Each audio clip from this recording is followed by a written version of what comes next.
ጊዜ ነገሮች ውዥንብር ካሉ በኋላ በጣም ናፍቆኛል። ማየት ጓጉቻለሁ። ምክንያቱም ከዚህ በፊት አውርቻችሁ ሊሆን ይችላል ከጎኑ መሆን ፈልጌ በቃ አብሬው መሆን ፈልጌ ነበረ፣ ላገኘው አልቻልኩም ነበረ። አሁን በስንት ጥራትና ድካም ላገኘው ነው ማለት ነው። አገኝሻለሁ ብሎኛል። ዛሬ ደስ ብሎኛል። የእውነት ነው የምላችሁ። ለምን በቃ ናፍቆኝ ነበር ያ ጊዜ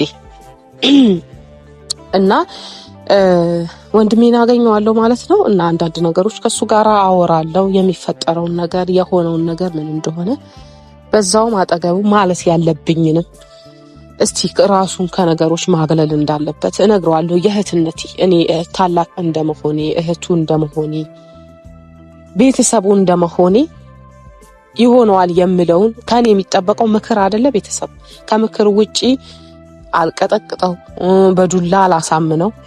ከኔ የሚጠበቀው መንገድ ማሳየት ነው። እንደ ትልቅነቴ መንገድ ማሳየት ነው የሚጠበቅብኝ እና